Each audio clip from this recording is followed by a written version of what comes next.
Hello students, स्वागत है आप सभी का आपके अपने educational channel M&M by A पे। चलिए शुरू करते हैं 12th क्लास का नेक्स्ट चैप्टर।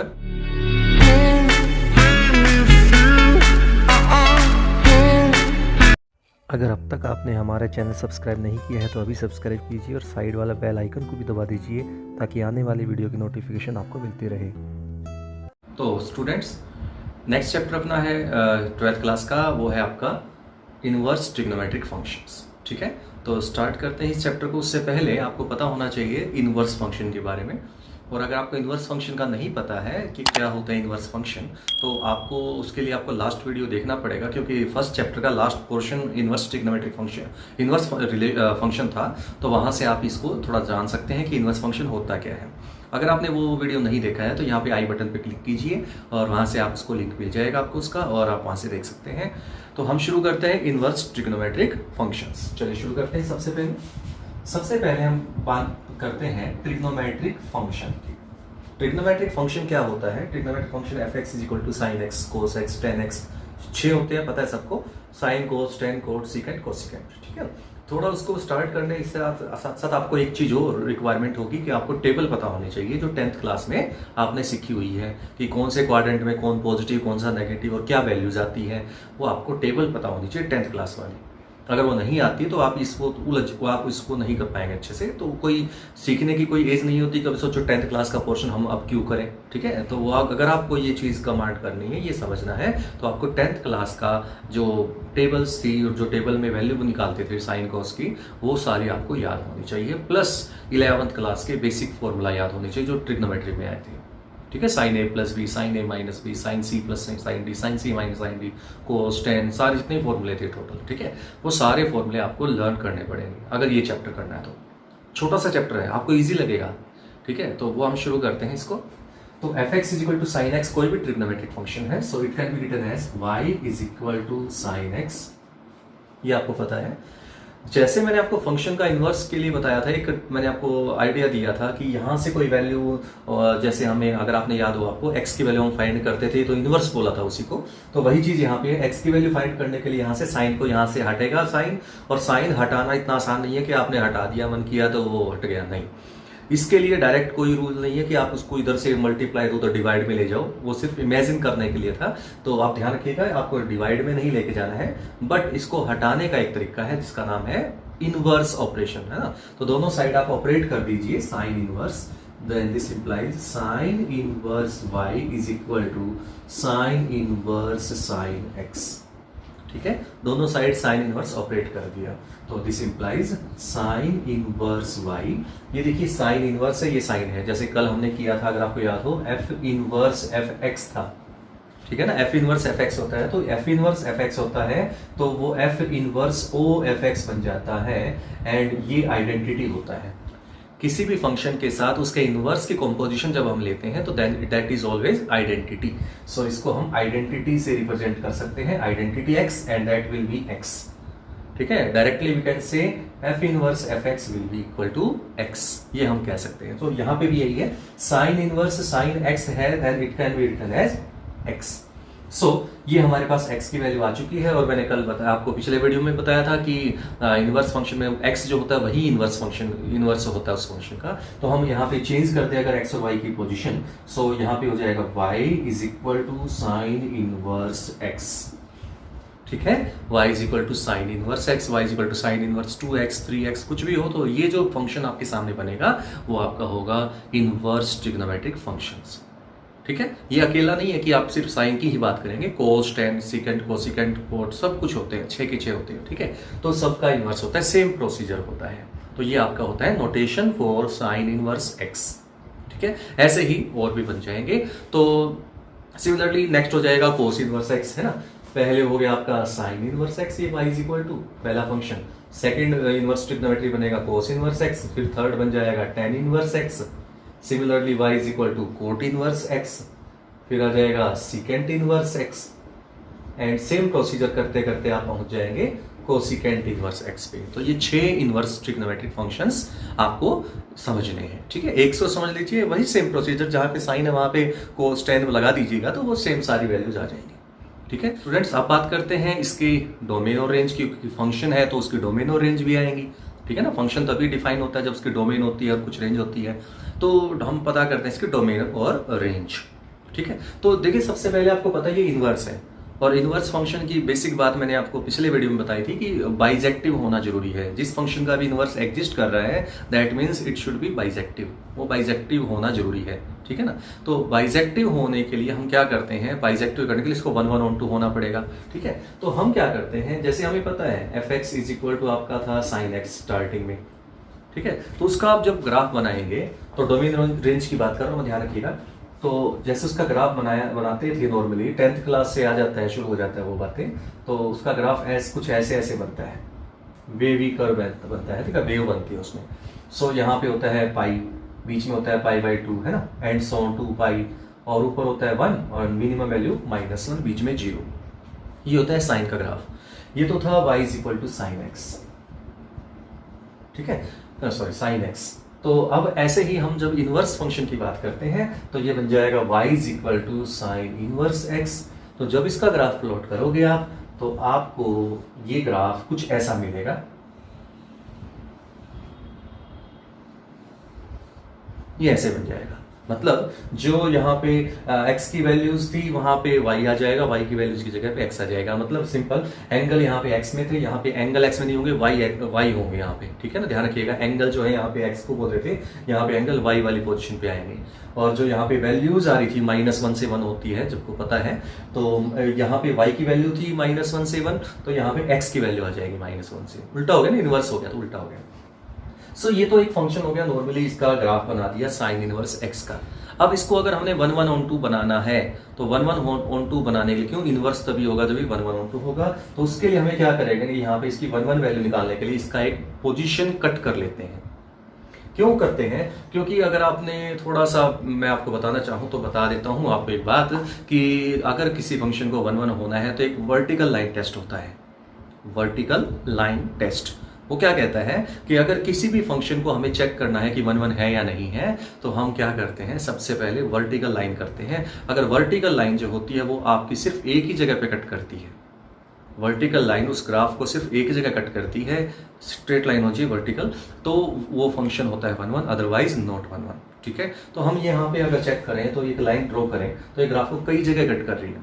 ठीक है ना, तो इससे बचने के लिए हम क्या करते हैं, हम कुछ ब्रांचेज में कट कर लेते हैं इसको ब्रांचेज में, ताकि आपका जो कट हम लगा रहे हैं, ताकि हमारे पास जो लाइन वर्टिकल लाइन ले रहे हैं वो आपकी एक ही जगह पे कट करे। तो हम क्या करते हैं कि हमें ऐसा कुछ करना है कि ऑन टू भी बन जाए, ताकि ऑन टू का मतलब सारी वैल्यू भी कवर हो जाए। हमें पता है सारी वैल्यू कहाँ तक होती है, -1 से +1 तक की होती है। तो हमें लेना है कि -1 से 1 तक की सारी वैल्यू भी कवर हो जाए और हमारा फंक्शन जो है वो वैल्यू सारी यहाँ पे ऑक्यूपाई करे। तो हम क्या करते हैं, यहाँ से लेके यहाँ तक का एक पोर्शन कट कर लेते हैं। तो ये जो पोजीशन होती है ये होती है π/2, और ये नीचे जो पोजीशन थी ये थी -π/2। ठीक है, तो ये जो पोजीशन हमने कट की है -π/2 से π/2, तो इसको बोलते हैं आपकी कह सकते हो आप रेंज। ठीक है, रेंज कह सकते हैं, y की वैल्यू जो आएगी वो -π/2 से +π/2 के बीच में आएगी। क्यों, इससे ऊपर वाला हम इसको अगर हटा दें एक बार के लिए, यहाँ से ऊपर का पोर्शन भी हटा दें और नीचे का पोर्शन भी हटा दें, तो ये जो बीच का जो ग्राफ आपको इस पोजीशन इस तरह का दिख रहा है, यहाँ से लेके यहाँ तक का इस तरह से, तो ये जो पोर्शन आएगा दिस इज रेंज। ठीक है, और इसको कट भी बोलते हैं, ब्रांच कट। ठीक है, ब्रांच कट कर दी हमने, इसकी टुकड़ा काटा है तो ब्रांच कट। ऐसे ही हम, ये जरूरी नहीं है कि ब्रांच कट यही ले, हम ब्रांच कट यहाँ से यहाँ तक भी ले सकते हैं, यहाँ से लेके यहाँ तक। ठीक है ना, क्यों, क्योंकि हम देखेंगे यहाँ से यहाँ तक इसकी वैल्यू, वही बात सारी -1 से 1 तक की सारी वैल्यू भी हम ले सकते हैं इनमें से, और आपके पास ये फंक्शन 1 1 भी रहेगा, मतलब वर्टिकल लाइन भी इसको एक ही जगह कट करती है। तो यहाँ से यहाँ तक भी ले सकते हैं, सिमिलरली नीचे भी आप यहाँ से यहाँ तक का ले सकते हैं, ये पोर्शन भी ले सकते हैं, ये पोर्शन। इट मीन्स, मतलब कहने का सिंपल सा है, आप ले सकते हैं -π/2 से π/2, इसमें भी सारी वैल्यूज आ जाएंगी। फिर π/2 से लेके 3π/2, इसमें भी सारी वैल्यू आ जाएंगी। ऐसे ही 3π/2 से 5π/2, इसमें भी सारी वैल्यूज आ जाएंगी, एंड सो ऑन। तो नीचे नेगेटिव में भी ऐसे ही है। तो ये जो सारी ब्रांचेज हमने कट करें, these are all known as branch cut, इन सबको ब्रांच कट बोलते हैं। ठीक है, और अब ये जो फर्स्ट जो मेन जो है बीच में जो हमने ली थी स्टार्टिंग में, इसको बोलते हैं प्रिंसिपल ब्रांच। ठीक है, क्या बोलते हैं, प्रिंसिपल ब्रांच। प्रिंसिपल मतलब मेन ब्रांच जो है, ठीक है। वैसे तो कोई भी ले सकते हैं, ये नहीं कि आप अल्टरनेट मतलब अगर पूछे आपसे तो आप ये कह सकते हैं instead of -π/2 to π/2 what we can take as a principal branch, then we can answer that we can take π/2 to 3π/2, 3π/2 to 5/2 and so on. मतलब पाई का गैप रखना है, सीधी सी बात है। इसमें पाई का गैप रखते जाइए और आगे आगे बढ़ते जाइए, चाहे नेगेटिव की तरफ चाहे पॉजिटिव की तरफ। तो इसको बोलते हैं principal branch, principal value branch, ठीक है। तो अब आप देख सकते हैं, हम जानते हैं अच्छे से जो x मैंने बताया था, जैसे y की वैल्यू x बन जाएगी और x की वैल्यू y बन जाएगी। तो यहाँ पर x की वैल्यू जो है वो y की वैल्यू जो आती थी, और y क्या आता था, -1 से 1, ठीक है। y की वैल्यू आपकी y मतलब sin x की वैल्यू -1 से 1 के इक्वल होती थी। तो यहाँ पर क्या होगा, x की वैल्यू -1 से 1 आ जाएगी। सो हम ये कह सकते हैं, हम अगर इसकी डोमेन और रेंज बनाएं, एक टेबल बनाएं, सबके लिए बनाएंगे सिमिलरली, जैसे इसकी बनाए वैसे ही सबके लिए बन जाएगी ग्राफ के थ्रू जैसे हम बनाएंगे। तो हम शुरू करते हैं सबसे पहले टेबल।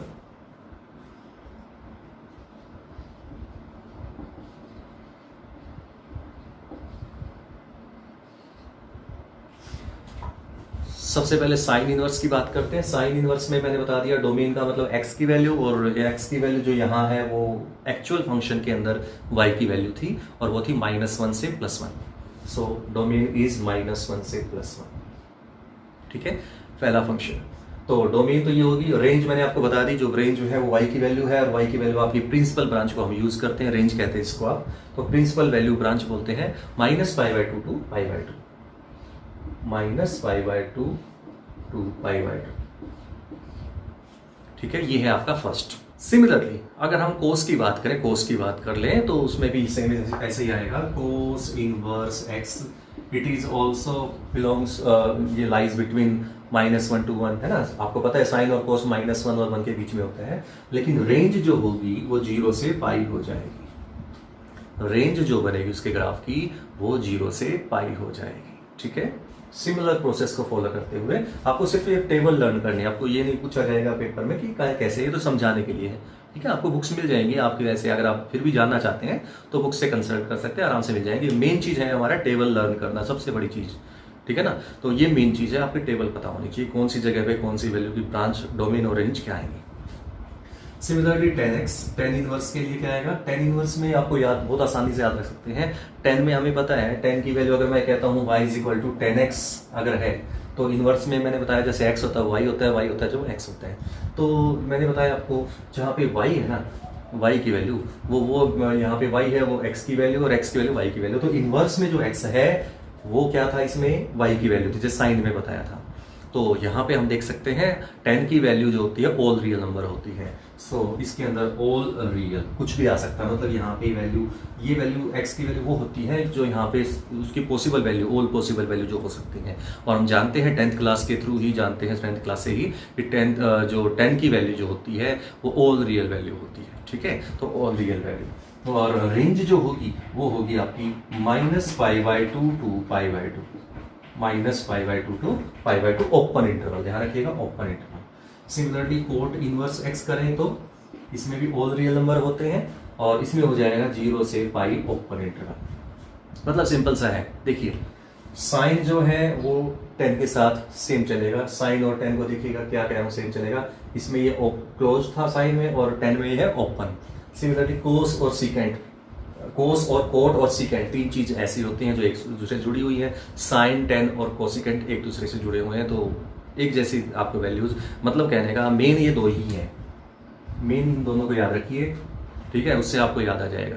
साइन के साथ 10 क्यों जुड़ा हुआ है, क्योंकि आपको पता है जहाँ पे साइन की वैल्यू चेंज होगी 0 होगी, वहाँ पे 10 भी 0 होगा। क्यों, क्योंकि 10x होता है sine x by cos x, तो साइन 0 हो जाएगा तो 10 अपने आप 0 हो जाएगा, ठीक है ना। तो साइन, इससे आप एक तरह से याद रखने का तरीका है ये कि आप साइन और 10 को एक साथ जोड़ सकते हैं। और कोसिकेंट तो साइन पे वैसे ही डिपेंड है, 1/sin कोसिकेंट कहते हैं, तो आप इससे याद रख सकते हैं। साइन, 10 और कोसिकेंट की जो ब्रांच है, यानी कि प्रिंसिपल ब्रांच है, रेंज है, वो सेम होती है, एक जैसी होती है, थोड़ा सा हल्का फुल्का ही फर्क होता है, याद रखने का तरीका है ये। सो यहाँ पे बात करते हैं सीकेंट इनवर्स x। तो सीकेंट आप पता है आपको अच्छे से कोस से जुड़ा हुआ क्वेश्चन है, तो कोस से जुड़ा हुआ है तो आप वैसे तो सीकेंट की बात पता है आपको, ऑल रियल एक्सेप्ट -1 से 1 होती है, क्योंकि सीकेंट की वैल्यू -1 और 1 के बीच में नहीं हो सकती। सो ये तो हो गया इसका डोमेन। अब रेंज की बात करें, अब रेंज में क्या होगा, आपको पता है सीकेंट की वैल्यू अगर π/2 कर दी, cos π/2 0 होता है, और सीकेंट π/2 क्या हो जाएगा, फिर नॉट डिफाइंड हो जाएगा, है ना। तो नॉट डिफाइंड हो जाएगा तो 0 नहीं लेना है। तो इट मीन्स ये तो लेना है 0 से क्लोज इंटरवल 0 से पाई एक्सेप्ट π/2। इसको बोलते हैं एक्सेप्ट π/2, मतलब 0 से पाई तक कुछ भी ले लीजिए चलेगा, बट क्या नहीं लेना है, π/2 नहीं लेना है, क्योंकि π/2 अगर आपने ले लिया तो ये वैल्यू नॉट डिफाइंड आ जाएगी। सिमिलरली मतलब सीधा सा याद रखने का तरीका, दोनों के बीच का पॉइंट छोड़ दीजिए, 0 से पाई के बीच में π/2 आता है, उसको छोड़ दीजिए बस। सिमिलरली कोसिकेंट की बात करें, ऑल रियल एक्सेप्ट -1 to 1, और ये होता है -π/2 to π/2। क्यों होता है मैंने आपको पहले बता दिया, कोसिकेंट साइन से जुड़ा हुआ पोर्शन है तो साइन वाला ही दोबारा लिख दीजिए, और except middle value, mid value क्या आएगी इसकी, 0 है। सो 0 को छोड़ के, क्यों, क्योंकि कोसिकेंट 0 नॉट डिफाइंड होता है, तो 0 नहीं लेना इसमें, ठीक है ना। तो 0 नहीं लेना, तो -π/2 to π/2 एक्सेप्ट 0। तो ये जो आपके सामने मैंने बनाया है, this is the table required for first exercise of NCERT और एलिमेंट्स, जो भी बुक आप कर रहे हैं। तो फर्स्ट एक्सरसाइज के लिए ये हमारी कुछ बेसिक बातें हैं जो आपको पता होनी चाहिए। इनमें से मेन 2 पॉइंट ही मेन है, साइन और कोस, उनको याद रख लीजिए। आपको बाकी याद करने की हेल्प अपने आप जरूरत नहीं पड़ेगी, आप खुद महसूस करोगे। एक बार थोड़ा सा गो थ्रू हो जाइए, एक बार 2-3 बार रीडिंग लीजिए, आपको अपने आप पता लग जाएगा कि बहुत ईजी कंसेप्ट बनता है। तो अब हम चलते हैं आगे की तरफ। अगला जो पोर्शन अपना बनता है वो है जो हमने टेबल अभी बनानी सीखी है, उस टेबल को यूज़ कैसे करते हैं। प्रिंसिपल जो वैल्यू ब्रांच हमने निकाली थी तो उसको सोल्व कैसे करते हैं। किसी भी अगर मान लीजिए आपको क्वेश्चन आ गया साइन इनवर्स √3/2 सोल्व करो, है ना, प्रिंसिपल वैल्यू बताइए इसकी क्या आएगी, या जो भी है आपके पास, तो आपको वो बतानी है कि क्या होगी। तो सोल्व करना या प्रिंसिपल वैल्यू ब्रांच वैल्यू निकालना वो एक ही बात है, सोल्व करना मतलब वही सेम चीज़ है। शुरू करते हैं।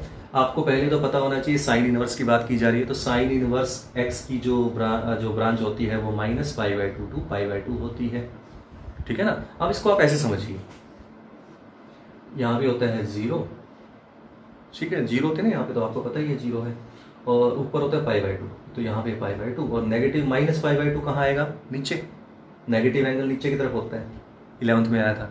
ऊपर होता है +π/2, नीचे होता है -π/2, ठीक है। तो इसका मतलब क्या हुआ, ये 2 आपके पास क्वाड्रेंट यूज करने हैं, ठीक है। आपके जो वैल्यू आनी चाहिए वो इन 2 क्वाड्रेंट में आनी चाहिए, या तो फर्स्ट में से आए या फोर्थ में से आए। मतलब सिंपल सा है कि अगर आपकी वैल्यू पॉजिटिव है, क्योंकि फर्स्ट क्वाड्रेंट में साइन पॉजिटिव होता है, साइन की वैल्यू पॉजिटिव, और साइन यहाँ पे नेगेटिव होता है।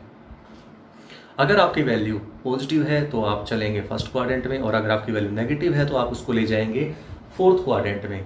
और fourth quadrant normal fourth quadrant नहीं है, उसकी वैल्यू -π/2 to 0 के बीच में होनी चाहिए, इनके बीच की वैल्यू, ठीक है ना। -π/2 to 0 एंड 0 to π/2, 2 पार्ट्स में ब्रेक हो जाएगा। अगर पॉजिटिव है तो 0 to π/2 में वैल्यू आनी चाहिए, और अगर नेगेटिव वैल्यू है साइन इनवर्स के साथ में तो आपको -π/2 to 0 में वैल्यू आनी चाहिए। तो शुरू करते हैं इस क्वेश्चन को। Sine inverse √3/2, so sine inverse होता है साइन इनवर्स √3/2। √3/2 कब होता है साइन की value, sine 60 degree, sine π/3, 60 degree को आप π/3 बोलते हैं ना रेडियन में, तो साइन π/3। अब मुझे चेक क्या करना है, मुझे चेक करना है क्या मेरा जो ये एंगल है यहाँ पर, क्या वो पॉजिटिव है, यहाँ पे वैल्यू पॉजिटिव थी, तो हम देखते हैं yes it is positive. Positive है तो ये फर्स्ट क्वाड्रेंट में होना चाहिए, वैल्यू पॉजिटिव थी तो फर्स्ट क्वाड्रेंट होना चाहिए। फर्स्ट क्वाड्रेंट से मेरा मतलब है 0 to π/2 वैल्यू होनी चाहिए, और आपके पास जो वैल्यू आई है वो है π/3, that lies between 0 to π/2। Clear, it means हमें कुछ चेंज नहीं करना इसको, तो directly we can say it can be written as π/3, ठीक है। मतलब सिंपल सा, काटना नहीं है आपको, बट समझना है इस चीज़ को, काटने के दिखाना नहीं है कि काट दो कभी इसको, ठीक है। सिर्फ डायरेक्ट लिख सकते हो, कोई दिक्कत नहीं है, बट ये ध्यान रखना ये तभी हट सकते हैं दोनों, साइन इनवर्स से साइन तभी हटेगा जब वो वैल्यू यहाँ पे जो वैल्यू है वो इनके बीच में होगी, अकॉर्डिंग टू रिक्वायरमेंट होगी, नहीं तो नहीं कटेगा, ध्यान रखिएगा, ठीक है। तो ये आंसर आ गया π/3, सिंपल सा क्वेश्चन था। अब इसी का सेकंड पार्ट देखते हैं, साइन इनवर्स -√3/2, तो इसको बोल देंगे साइन इनवर्स माइनस साइन π/3, क्योंकि साइन 60 होता है √3/2, -7 में लगा दिया। अब आगे वो बात क्या बात आई कि साइन इनवर्स में वैल्यू नेगेटिव है। अब साइन इनवर्स में जब नेगेटिव वैल्यू होती है तो मैंने बताया था उसको फोर्थ क्वाड्रेंट पे जाना पड़ेगा साइन की वैल्यू नेगेटिव होने की वजह से, और फोर्थ क्वाड्रेंट पे जाना आसान नहीं है। फोर्थ क्वाड्रेंट का जो एंगल है वो नेगेटिव एंगल होना चाहिए, समझ गए ना। नेगेटिव का मतलब -π/2 to 0 मतलब नेगेटिव एंगल्स में होनी चाहिए, ठीक है। -30, -45, -60, -90 तक का कुछ भी हो सकता है, ठीक है। तो हम बात करते हैं इसकी, तो इसको हमें सिंपली क्या करना है, बहुत ईजी है, बहुत ईजी। देखिए कैसे, साइन इनवर्स, साइन, ये माइनस का जो साइन है, माइनस का जो साइन है ये आप एंगल के साथ लगा दीजिए, ठीक है। आपने 11th में पढ़ा हुआ है कि sine of -x is equal to -sin x, होता है नहीं होता है। तो जो माइनस का साइन है अगर यहाँ पे है तो एंगल के साथ हम इक्वल रख सकते हैं कि एंगल के साथ माइनस लगा दीजिए। तो मैंने यही किया है यहाँ पे, तो उससे क्या हुआ, मेरा बेनिफिट हो गया। बेनिफिट क्या हुआ कि मेरा जो यहाँ पे जो वैल्यू आई है ये आपकी प्रिंसिपल ब्रांच में आ गई -π/3। तो साइन से साइन इनवर्स एक तरह से वही बताया, काटना नहीं है, मैं बार बार कह रहा हूँ काटना नहीं है, बट जो वैल्यू रिजल्ट जो बचेगा वो -π/3 बचेगा। एंड लास्ट में अगर लिख दोगे तो अच्छा रहेगा, दैट बिलोंग्स टू -π/2 to π/2। इससे क्या होगा, आपको याद रहेगा कि आंसर हमारा, क्योंकि आपको एक बार दिमाग में तो आएगा ही आएगा, ये लिख रहे हैं तो इसका मतलब क्या होता है, तो आपको याद रहेगा बिलोंग्स टू -π/2 to π/2।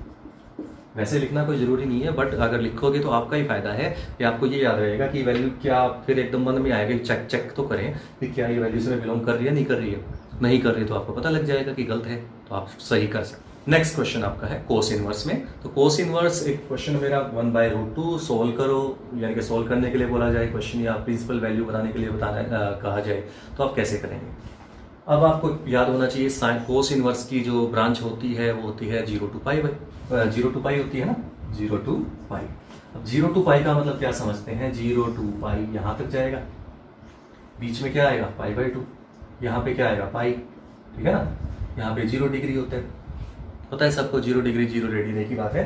सो यहाँ पे अगर मैं कहूँ आपको एक बात समझें, तो जैसे साइन में था ना, आधा पोर्शन तो पॉजिटिव वैल्यू लेके चलेगा, आधा पोर्शन नेगेटिव वैल्यू लेके चल रहा था वहाँ पे पीछे भी साइन वाले में, ऐसे यहाँ पे है। आप सभी जानते हैं ये फर्स्ट क्वाड्रेंट होता है 0 से π/2, 0 से π/2 फर्स्ट क्वाड्रेंट है, तो इसमें कोस कैसा होता है, पॉजिटिव, ऑल पॉजिटिव, तो कोस पॉजिटिव तो होगा ही होगा। अब सेकंड क्वाड्रेंट की बात करें π/2 से π, तो कोस कैसा होता है इसमें, नेगेटिव। तो देखा जाए तो साइन वाली बात नहीं है इसमें, है ना भाई। तो वो कैसे है कि अगर आपके पास ये वैल्यू पॉजिटिव है, जैसे ये पॉजिटिव है, तो आप उसको रखेंगे, एंगल को रखेंगे 0 to π/2 के बीच में, यानी कि फर्स्ट क्वाड्रेंट में रखेंगे। अगर ये वैल्यू नेगेटिव आ जाती है, कोस की वैल्यू नेगेटिव है, तो उसको हमें शिफ्ट करना पड़ेगा सेकंड क्वाड्रेंट में, यानी कि π/2 से लेके पाई के बीच में, ठीक है। 90 से 180 एंगल के बीच में होना चाहिए एंगल आंसर अपना, जब नेगेटिव वैल्यू हो। शुरू करते हैं। This is equal to cos inverse cos π/4, ठीक है। अब चेक करते हैं वैल्यू कैसी थी, पॉजिटिव थी। पॉजिटिव थी तो हमें पता है कोस पॉजिटिव है, यानी कि फर्स्ट क्वाड्रेंट लेना है, तो हमारा एंगल फर्स्ट क्वाड्रेंट में से कोई एंगल होना चाहिए। तो क्या चेक करें, क्या π/4 फर्स्ट क्वाड्रेंट में से है, हाँ है, बिल्कुल है। So it can be written as π/4, clear, direct था। अब आ जाइए नेगेटिव वाले पोर्शन पे, कोस इनवर्स माइनस कोस π/4। अब ये कोस की वैल्यू तो है, ठीक है, मान लिया कोस π/4 कोस 45 डिग्री 1/√2 होता है, सभी जानते हैं। नेगेटिव आ गया पर ये, अब नेगेटिव के केस में क्या करने के लिए बोला था, नेगेटिव अगर आ जाए, कोस नेगेटिव कहाँ होता है, सेकंड क्वाड्रेंट में, और सेकंड क्वाड्रेंट के लिए जो एंगल है वो π/2 से ग्रेटर और पाई से लेस होना चाहिए। सो इसको हम लिख लेंगे कोस इनवर्स कोस। अब सेकंड क्वाड्रेंट का एंगल कैसे लिखते हैं, या तो π/2 प्लस में करके लिखा जाता है 90 प्लस या 180 माइनस, ठीक है ना। कोई भी एंगल अगर सेकंड क्वाड्रेंट में जैसे 120 है तो 120 डिग्री जो है वो 90 + 30 लिख सकते हैं उसको आप, या 180 - 60 कर सकते हैं, ठीक है। लेकिन 90 वाला पोर्शन नहीं लेंगे। क्यों नहीं लेंगे, क्योंकि 90 पे चेंज हो जाते हैं, साइन 90 + थीटा या साइन 90 - थीटा, कोस थीटा या साइन थीटा आपस में एक्सचेंज हो जाते हैं ना। तो अगर हमने 90 ले लिया तो फिर यहाँ पे साइन बन जाएगा, यहाँ पे इस जगह पे साइन बन जाएगा, तो वो कैंसिल नहीं कर पाएगा एक दूसरे को। तो इसीलिए हमने सेम रखने के लिए 180 वाला कंसेप्ट लगाएंगे। तो मैं इसको लिख लेता हूँ 180 मतलब π - थीटा। तो कोस माइनस कोस π/4 को मैंने लिख लिया कोस π - π/4, ठीक है। क्योंकि हम जानते हैं 11th क्लास से ही जानते हैं कोस 180 - थीटा इज इक्वल टू होता है माइनस कोस थीटा, याद है ना। तो वही चीज़ मैंने की, नेगेटिव का साइन अगर हटाना है तो आप उसको इक्वल कर सकते हैं cos 180 माइनस थीटा लिख के, वही मैंने किया। तो this implies, so this is equal to cos inverse cos 3 pi by 4, ठीक है ना, 3 pi by 4। So 3 pi by 4 आप इतने 12th क्लास में आपको पता ही होगा कि 3 पाई बाई 4 जो होता है वो आपका 90 से ग्रेटर है और 180 से लेस है, बीच में है दोनों के। सो ये हमारी कंडीशन सेटिस्फाई हो चुकी है। So result will be 3 pi by 4 that belongs to 0 to pi, ठीक है, ये आपका आंसर है। Similarly this is also from principal branch 0 to pi. Next question 10 में लेके चलते हैं, एक एग्जाम्पल 10 का ले लेते हैं। कैसे, जैसे tan इनवर्स की बात करें, अब 10 की बात करें तो 10 की आपको याद होगा minus pi by 2 to pi by 2 होती है ओपन इंटरवल। सो एक बार मैं लिख लेता हूँ minus pi by 2 to pi by 2 open interval के साथ, यानी कि समझ गए होंगे ये फर्स्ट क्वाड्रेंट को और फोर्थ क्वाड्रेंट को लेके चलता है। माइनस पाई बाई 2 ये होता है और प्लस पाई बाई 2 ऊपर होता है, बीच में 0 होता है, आप सभी को पता है अच्छे से, ठीक है ना। तो शुरू करते हैं, जो साइन में किया वही ऐसा ही कुछ है, देखिए कैसे। तो ये हो जाएगा equal to 10 inverse 10 pi by 3, 1060 होता है √3। मैंने कहा था 10th क्लास की टेबल याद होनी चाहिए तभी आप कर पाओगे। तो 1060 होता है √3। तो 10, अब यहाँ पे वैल्यू कैसी है, पॉजिटिव है, और पॉजिटिव वैल्यू थी, और ये वैल्यू एंगल जो है वो आपका फिर इसमें होना चाहिए 0 टू पाई बाई 2 में, है बिल्कुल है ना। 60 डिग्री 90 से छोटा है, 0 से ग्रेटर है, that means it is equal to pi by 3 that belongs to minus pi by 2 to plus pi by 2 open interval. लो जी, ये आपका क्वेश्चन कंप्लीट। सेकंड पे चलते हैं। This is equal to 10 inverse minus 10 and pi by 3, ठीक है, जरूर नहीं सेम ही आएगी, कुछ भी हो सकता है, ये क्वेश्चन होगा या ये क्वेश्चन होगा। मैं दो एक साथ करवा रहा हूँ साइड बाय साइड कि पॉजिटिव में क्या करना है, नेगेटिव में क्या करना है, साइन को, कोस को, टेन को। सो ये वैल्यू अब नेगेटिव में आ गई 10 में, और ये साइन वाला कंसेप्ट याद कीजिए, 10 में भी वही करना है कि एंगल जो अगर नेगेटिव में आप, सॉरी यहाँ पे वैल्यू नेगेटिव आ रही है तो आप एंगल के साथ नेगेटिव लगा दीजिए। तो कर देते हैं 10 inverse tangent minus pi by 3, ठीक है।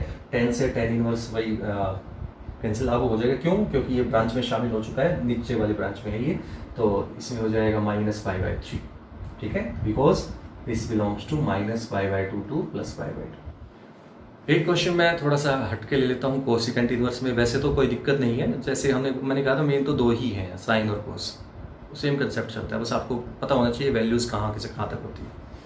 तो ये वैल्यू है कोसिकेंट इनवर्स माइनस, अब कोसिकेंट √2, साइन √1/√2 होता है 45 डिग्री पे होता है ना, तो उसका रेसिप्रोकल होता है कोसिकेंट, पता है ना, तो ये भी कोसिकेंट 45 होगा। सो माइनस कोसिकेंट 45 यानी कि पाई बाई 4, जो साइन में लगाते वही इसमें लगेगा, सिंपल, ठीक है। तो ये कैसे लगेगा, क्योंकि माइनस का साइन है, तो आप समझदार हैं, साइन में क्या करते थे, माइनस को हटाने के लिए एंगल के साथ माइनस लगा देते थे, तो वही करेंगे यहाँ पर भी। तो cosecant inverse cosecant minus pi by 4, ठीक है, cosecant inverse cosecant minus pi by 4। अब ये जो वैल्यू आई है वो प्रिंसिपल ब्रांच में शामिल है, तो minus pi by 4 that belongs to minus pi by 2 to plus pi by 2 except 0। Next question पे चलते हैं। Tangent inverse √3 minus secant inverse -2 plus cosecant inverse 2/√3, इसको सिंप्लीफाई करना है, सोल्व करना है। सोल्व करने के लिए बोला है, प्रिंसिपल ब्रांच निकालने के लिए बोला है, एक ही बात है। तो शुरू करते हैं, इसको कैसे करना है। मतलब कहने का 3 क्वेश्चन को एक साथ मिक्स कर दिया है, तीनों को सोल्व करके उनको प्लस माइनस कर देना, जो भी ऑपरेशन दे रखा है उसके अकॉर्डिंग चलना है। चलिए शुरू करते हैं। टेंजेंट इनवर्स √3 होता है 1060, तो 1060 का मतलब हो गया 10 pi by 3 minus secant inverse minus, अब ये 2 है, सीकेंट की वैल्यू 2, यानी कि कोस की वैल्यू 1/2 लेनी पड़ेगी। कोस 1/2 होता है 60 पे, है ना, 60 पे होता है, तो वही चीज़ है, तो 60 मतलब पाई पे 3, तो सीकेंट पे भी है 60 पे आएगा, तो पाई बाई 3 प्लस कोसिकेंट इनवर्स 2/√3। अब 2/√3 कोसिकेंट के साथ है, तो कोसिकेंट साइन का उल्टा होता है। अब साइन की वैल्यू इसका उल्टा मतलब √3/2, देखो कहाँ होती है, साइन √3/2 होता है 60 डिग्री पे, यानी कि पाई बाई 3 पे, तो ये भी कोसिकेंट भी पाई बाई 3 के लिए आएगा 2/√3, तो इसके लिए आ जाएगा कोसिकेंट पाई बाई 3, ठीक है। यहाँ पे ये वैल्यू देखिए पॉजिटिव थी और एंगल भी फर्स्ट क्वाड्रेंट में है, ओके है, ओके है, ठीक है। यहाँ पे ये वैल्यू पॉजिटिव थी, ये वैल्यू और फर्स्ट क्वाड्रेंट में भी है, फर्स्ट में चाहिए थी, ओके है, ठीक है। यहाँ पे है गड़बड़, क्या गड़बड़ है, नेगेटिव है। अब नेगेटिव को हटाने के लिए वही बात, आपको कोस वाला कंसेप्ट, क्योंकि सीकेंट और कोस एक जैसे चलते हैं, तो जो कोस में हमने कंसेप्ट लगाया वही सीकेंट में लगाएंगे। सो इसको मैं तो एच लिख लेता हूँ π/3, ये तो डायरेक्टली मैं बोल सकता हूँ। अगर आपने पिछला क्वेश्चन ध्यान से देखा है तो आप समझ गए होंगे, π/3 बन जाएगा और लास्ट में भी प्लस π/3 बन जाएगा, अभी पिछले क्वेश्चन के अकॉर्डिंग जैसे मैंने किया था, माइनस सीकेंट इनवर्स। ये वैल्यू नेगेटिव होती है, यानी कि कोस में जब नेगेटिव था तो हमने क्या किया था, सेकंड क्वाड्रेंट पे ले गए थे। और सेकंड क्वाड्रेंट पे कैसे लेके जाते हो, 180 माइनस करके, है ना, 180 माइनस थीटा किया था, पाई माइनस थीटा, तो वही करना है। तो लिख देंगे सीकेंट पाई माइनस थीटा, यानी कि π/3। अब ये आपकी जो वैल्यू आई है 2π/3, तो ये हो जाएगा π/3 माइनस 2π/3 प्लस π/3। क्यों लिखा मैंने ऐसा, क्योंकि अब ये जो वैल्यू आई 2π/3 वो आपकी सेकंड क्वाड्रेंट में आ चुकी है, ठीक है ना। और सेकंड क्वाड्रेंट में अगर कोई वैल्यू आ रही है तो वो आपकी प्रिंसिपल ब्रांच बन गई कोस की, है ना, कोस की प्रिंसिपल ब्रांच में आ गई वैल्यू, तो बिल्कुल अलाउड है, वो ही तो चाहिए हमें। तो ये आ गया आपका इतना, इसको आप सॉल्व कर देते हैं, सॉल्व करते हैं तो देखते हैं कितना आता है। तो pi minus 2π plus pi that is 0/3, that is 0। तो आंसर आपका आ गया 0। नेक्स्ट क्वेश्चन, लास्ट क्वेश्चन आज का, cos inverse 1/2 minus 2 sine inverse minus 1/2, ठीक है। सोल्व करते हैं, सिंपल है, वही वैसे जो भी किया था वैसा ही है। कोस इनवर्स, कोस 1/2 होता है कोस 60 पे, तो कोस 60 का मतलब π/3 minus 2 sine inverse minus, as it is minus 1/2 sine की वैल्यू देखनी है, बाहर साइन है ना, साइन इनवर्स है, साइन की वैल्यू 1/2 30 पे होती है, 30 का मतलब π/6, सो ये हो जाएगा माइनस साइन π/6। ये तो चलो ठीक है, पॉजिटिव है, पॉजिटिव रहेगा, कोई दिक्कत कट जाएगा, बट यहाँ पे क्या आया, नेगेटिव आ गया। ये वैल्यू नेगेटिव है तो आपको पता है साइन में जब नेगेटिव होता है तो क्या करते थे, एंगल के साथ माइनस का साइन लगा दीजिए, ये माइनस यहाँ से हट के एंगल के साथ लगा दीजिएगा। So this will equal to cos से कोस इनवर्स वाला पोर्शन कैंसिल, क्योंकि ये प्रिंसिपल ब्रांच में शामिल हो चुकी है वैल्यू, तो हम आंसर आ गया यहाँ से इसका फर्स्ट का -2। ये वैल्यू क्या हो जाएगी, sine inverse sine minus π/6, sine inverse sine minus π/6। अब माइनस π/6 जो है वो प्रिंसिपल ब्रांच में शामिल हो चुकी है, तो हम इसको साइन से साइन इनवर्स अब इसको हटा सकते हैं, साइन और साइन इनवर्स को। So result will be π/3 minus 2 time minus π/6, ये कैंसिल आउट हो गया, माइनस माइनस प्लस, तो π/3 minus minus plus π/3 that is 2π/3। तो ये है आपका आंसर। तो स्टूडेंट्स आज के लिए इतना ही है। ये आपके 2.1 एक्सरसाइज जो है, चाहे वो एलिमेंट हो चाहे वो NCERT हो, दोनों का कंसेप्ट क्वेश्चंस को कंप्लीट करती है। इन्हीं से ही हैं क्वेश्चंस, मैंने उन्हीं में से लिए हैं जानबूझ के, जो NCERT और एलिमेंट्स के क्वेश्चन थे उन्हीं में से मैंने उठाए हैं कुछ, जो समझाने के लिए, ताकि आपको एक समझ में आ जाए। तो उम्मीद करता हूँ आपको आज का वीडियो समझ में आया होगा। और ये आप स्टार्टिंग थी, इंट्रोडक्शन थी इसकी, इनवर्स ट्रिग्नोमेट्री की इंट्रोडक्शन। क्या नेक्स्ट जो लास्ट एक्सरसाइज ही है तो उसमें आपका एंड हो जाएगा, ठीक है। तो ये आपको मैंने करवाया आज, इनवर्स ट्रिग्नोमेट्री का इंट्रोडक्शन और फर्स्ट एक्सरसाइज कंप्लीट है आपकी आज। तो हम नेक्स्ट जो एक्सरसाइज करेंगे वो है 2.2। तो लेकिन उसको करने से पहले आपको मैं एक बार फिर से कहूँगा कि 11th क्लास के जो बेसिक फॉर्मूले थे ट्रिग्नोमेट्री वाले, sign A plus B, sine A minus B, cos A plus B, cos A minus B, ये जो जितने फॉर्मूले थे वो सारे आपको एक बार लर्न करने पड़ेंगे, ठीक है। वो आप उनको लर्न कीजिए और नेक्स्ट वीडियो आने तक वेट कीजिएगा, और नेक्स्ट वीडियो तक आप अपने आप को उसके मतलब उन फॉर्मूला को लर्न कर लीजिएगा, उन आइडेंटिटीज़ को लर्न कर लीजिएगा। और उनको लर्न करने की अगर आप करके आए तो आपको वो मेरा नेक्स्ट जो वीडियो होगा वो आपको समझ में आ जाएगा, क्योंकि उसी पे डिपेंड होगा। चलिए इसी के साथ आज का वीडियो यहीं पे एंड कर रहा हूँ, और उम्मीद है आपको समझ में आया है। तो आप मेरे चैनल को लाइक, सब्सक्राइब और शेयर जरूर कीजिएगा। तो इसी के साथ थैंक यू फॉर वॉचिंग।